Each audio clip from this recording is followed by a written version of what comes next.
Contour suddenly started making you look older instead of sculpted. It's not you, it's the product. Today I'm putting a brand new contour stick up against a drugstore favorite on my more mature skin, and you don't want to miss these results. That's right, it is Friday face-off time. You guys have enjoyed Friday face-off so much that here's a little announcement for you. I have decided to move Friday face-offs to every week instead of every other week. Now, they release on Thursday. For those of you that want to jump on early and see what Friday face-off is all about, I encourage you to do that. Also, be sure to hit that notification bell, because just like your favorite TV show, when you set the DVR, you want to hit that notification bell so you can set a reminder when these drop on Thursday. Now, you might be asking, why are you doing a Friday face-off and dropping it on Thursday? Well, for two reasons. One, so for those of you that are online Thursday and what am I doing? I'm not doing that yet. They're dropped on Thursday because for those of you that want to jump on early and check it out, it's there for you.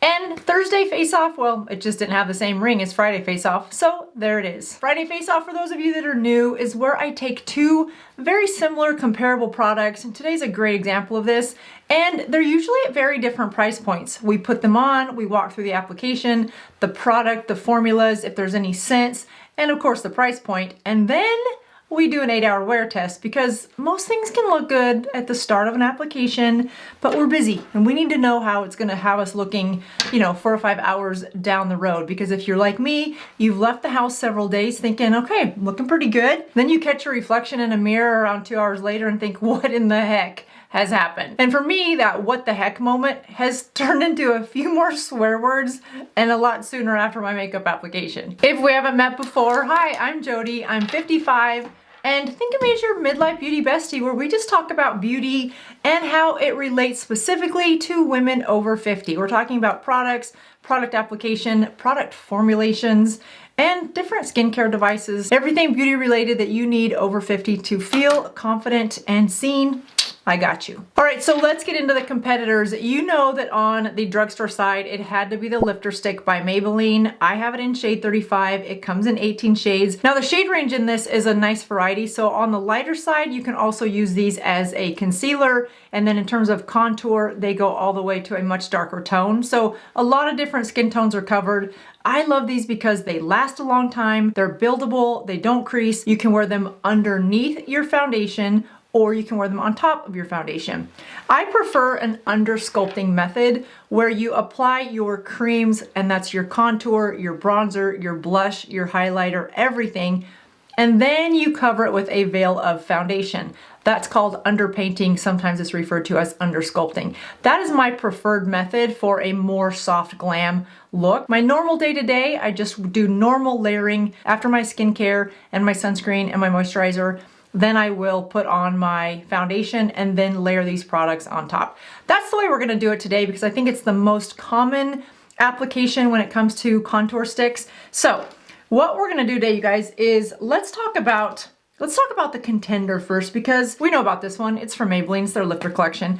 Now, Maybelline is not cruelty-free. These sell for around $13 depending on where you get them. The contender today, Anastasia of Beverly Hills. These just came out. In fact, I couldn't get them at Sephora. I had to order them from Nordstrom. Not sponsored. I paid for these myself. They come in 7 shades, I think it was, and they sell for $34. Now, right off the bat, I have a little bit of a, I don't know, that much, an inch of product the size of a dime, maybe a penny. No, that's definitely a dime. For $34, it's kind of like, come on now. It is cruelty-free, it is vegan, but the price point on this has me a little bit frustrated right at the beginning. Now, I wasn't sure what shade to get in the Anastasia, so I'm just gonna real quickly put, this is shade 35 in the lifter stick. Anastasia Beverly Hills. I mean, you guys, it is pretty packaging. I don't want to take anything away from the packaging, but that just seems crazy to me. Okay, here is grayscale, and I felt like this was gonna be the most closely matched. This grayscale is definitely gray, and it is a pretty cool undertone. And in fairness, with contour, you want to lean towards the neutral undertones versus a warm undertone. Warm is really better for your bronzer. You also want to have something that has a little bit more of a gray tone in it. So that is a good contour shade for a wide range of skin tones if you're in that sort of that medium skin tone like I am. The other one that I got was the shade Shadow. That one's, I mean, that is a cool undertone as well, so I can see why that would make a really nice contour. Neither one of them really matched that well with the 35, so I think I'm going to use the Shadow just so that it shows up on camera well enough for us to see. And they are a little bit closer in tone, so you'll get an overall look and we can really compare how these apply and how they last. That's really important. Now, when it comes to applying contour on our more mature face, one of the things that you learn very quickly is that all of the quick shorts and Instagram reels and TikTok videos that you see people putting dots on their face and blending it all in and have this beautiful contour. Couple things with that. It takes a lot of blending behind the scenes, and where you put contour on everyone's face is different depending on what you are trying to achieve. So as we go through this contour application, I'm going to show you where I put it and give you some suggestions on where you might want to place it depending on your individual needs. When you're looking for the right shade of contour for your skin tone, you want to go 1 to 2 shades darker than your base or your foundation. If you don't wear foundation, then you want to have 1 to 2 shades darker than your normal skin tone. If you're looking for a real glam, sculpted, Instagram snatched look, then you want to go about 2 to 3 shades darker.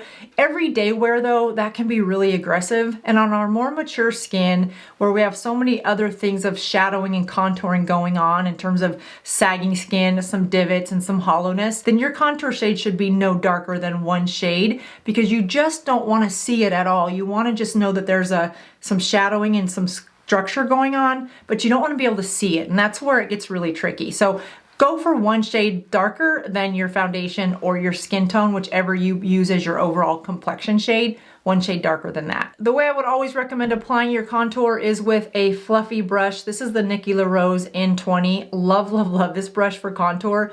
Because it's dual fibered, you can put cream on this, and it just gives the most light, diffused blowout to your contour that you don't really have to do much blending. And for those of us that have textured skin, aka larger pores, wrinkles, unevenness in our skin as we've gotten older, just wrinkles is what they really are, a brush like this, the different lengths, helps to push that product into all of those areas instead of having that contour or any product sit on top of those wrinkles. And then when you move your face around, the areas of the wrinkle, the deepest part where it didn't get product, is really, really noticeable. So any cream products on an area where you have more wrinkles, more texture, you want to look for a dual fiber brush that have different lengths so that you can get product on both lengths, therefore getting products in both lengths of your face, the surface and the bottom of those wrinkles. I'm just going to diffuse that product right here on the brush. You could put this on the back of your hand and then pick it up. I do the opposite. I get it on the brush and then just go through and lightly tap it on the back of my hand just to make sure that the product is evenly distributed on the brush since it's going right on my face next. Now, if you're like me and you have a receding hairline, the deepest part of that hairline is a great place to start with a little bit of contour. It just gives the illusion that this line is a little more forward. See why I like this shade 35? It's very creamy, it's very blendable. You wouldn't know that I have contour there, which is the whole point. And it blends very nicely onto my foundation. And I review a lot of different foundations, and I have yet to have this lifter stick grab on any of the foundation. It doesn't move it, it doesn't pull it.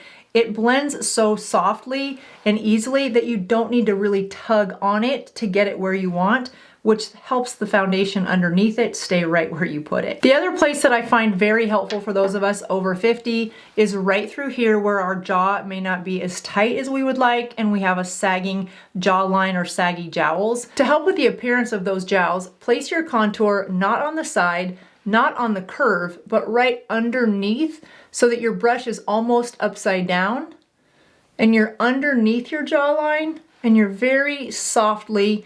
This is where that shade range comes in really handy because if you go too dark here, it takes a lot to blend it in. So really soft, just carve out that jawline. And I love this brush because it fits really nicely underneath my ear and around that jawbone and just gives sort of a sexy curve to that jawbone. And then right underneath. And the last place I like to put contour is just a little bit in my cheekbones. If you don't have cheekbones and you want to create cheekbones, take your pencil, roll it right on your cheekbone until you find where your cheekbone stops. that's where you're gonna wanna put just a little bit of contour from the hairline to about right here. Not any farther past the way your face starts to curve, so really on the side. I don't have that problem. I'm actually the opposite of that. My cheekbones are too pronounced as I've gotten older and my face starts to lose collagen. My cheekbones are more pronounced. I like to have them a little bit less pronounced. In order to do that, I'm gonna take that contour right on the highest point of the cheekbone and blend it.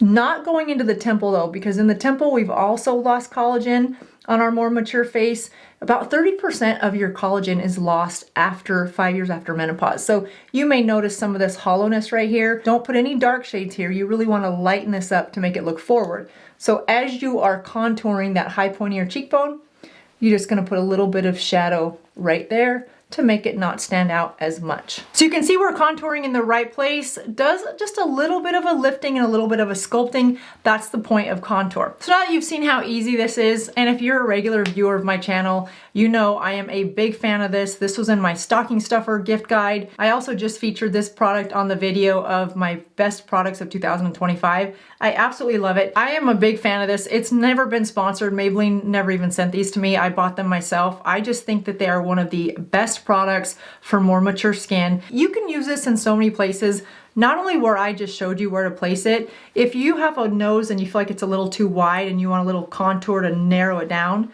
perfect. You can easily go right on the nose. You can blend it out. You can blend it the way we just did. I'm not gonna do that because my nose is already way too narrow in my opinion, and when I've contoured it, it looked like I had a pencil nose. So contouring on the nose does not work for me. You can also take what's left on your brush, use it as a little bit of a shadow, a cream eyeshadow. It's just, there's endless ways to use this. You can also take a very small brush, something like this, use it as a little bit of a shadow to give yourself a contoured lip. I saw Nikki LaRose do this and it looks so good. Just make your lip look a little bit bigger, as if it's so big that it has its own shadow. All right, so you know I love this one, but let's see if the Anastasia of Beverly Hills new cream contours can hold up. Again, I'm gonna go with the shade Shadow. The grayscale is a nice one. I think if you have a little bit cooler skin tone, this might be really nice for you because again, contouring should be more on the neutral side, and gray versus brown undertone usually looks. So same thing, I wanna just really build that product. You guys, for $34, I better see some great results. Now again, Maybelline is not cruelty free and Anastasia is, so there is that going for us. It blends really softly. You know what I think I'm gonna do, you guys, just so that you can really see it? I mean, I think that's a really pretty contour. It blends, it looks very similar when I blended it to the Maybelline side. But I think let's do this. I think this might be an easier way to really tell, just in case you don't like to put your contour on a brush first. Let's go here, and let's go here. Yeah, that's definitely a little bit darker. The other thing is that, see how small that is? It's the size of a dime. This one's a little bit more like the size of a nickel. So just you've got that going. And then I'm just gonna put it right here. I'm gonna double up on this side and under here. Now, I see I'd almost marked the other side. Put the contour down, Jodi. All right, this way you can see how well this blends out. And I think we're gonna find but it's very creamy and very blendable. And it is. It's not grabbing onto any dry patches. It's looking, yeah, creamy. I'm not gonna set either of these with any type of a powder because not everyone likes to use powder, and I'd like to see how these two products wear without powder to hold them in. So that blends very nicely. You can see I don't have any demarcation, nothing that shows that I have a hard line there. Now I'm gonna go into this cheekbone. I mean, you guys, it blends so nice. You could use your finger to blend this if you want. I just shared with you all the reasons I like a big fluffy brush. Now this brush is in the Nikki LaRose Volume 2 collection that came out in, I believe it was October. But Up until, I think this week, you had to buy the whole collection. Now they are available in singles, so I will list a few of my favorites down below. The N20 is one that I use a lot, and then there's a smaller version of this that is the N20S. Love that one as well. Again, it's a smaller version. Now this is a good test because this has been on, and I do have a ring light in here, so it's been under a little bit of warmth from the light. Still blends away pretty easy. You can still see it though, so I don't love that. So you do need to blend it pretty quickly, but once you do, it does blend away softly. But I feel like I can still see that a little bit. So in fairness, that did wear a little patchy because it dried a little bit, so you gotta work quick. So here's the Maybelline side. And same thing, you do need to work fast because it has already started to dry down. But even after it dried down a little bit, you guys, it was easier to blend. Did I put some here? I don't even remember. Okay, there we go. We've got our contour everywhere that we want it. Blending is pretty similar on both sides. I do feel like this one you had to work a little faster or else it was going to be harder to blend. But I think they both apply well. They are supposed to be, the Anastasia Beverly Hills also says that it has vitamin E for extra hydration or moisture. Okay, I don't know how much that's gonna help, but we'll see, I guess. So let's see how long lasting they are. I'm gonna leave these on for at least 8 hours. I will come back, we'll do a review, and we're gonna see how they look, and is there really a justifiable reason why one is $34 and one is $12 or $13. Clearly the packaging, I mean, if that's important to you, this one is nicer for sure. I don't hate this packaging though. I think it's fine. It's a drugstore product. If it was lipstick, I might feel a little bit different about it because yeah, lipstick is something that you may pull out at a table or at a party and do a little fresh up. I don't freshen up my contour, so I'm not as concerned with the packaging, but I am concerned with how long it wears, how well it blends, all those things on more mature skin. All right, so far they're pretty darn even. I don't like how fast this one dried down. So the price on this is a sad face. And should we do sad faces? Should we do sad faces or should we just do red checks? You guys let me know down below. I wonder if that's gonna kill my algorithm if YouTube sees this video and there's a bunch of sad faces or X's. A happy face, if we should start marking these things with happy faces and green check marks. And then I'll figure out the opposite of that for parts of the product that don't work so well. All right, see you guys just All right, you guys, so here we are at the, how's my hair? It's a little crazy. It's really crazy today. Okay, good thing I'm not doing a hair video. Okay, this is an easy one for me today because I'm a big fan of the lifter stick with the exception that it's not cruelty free. That being said, the price point, $13 versus $34, that's a no-brainer for me. The Maybelline wore just as long.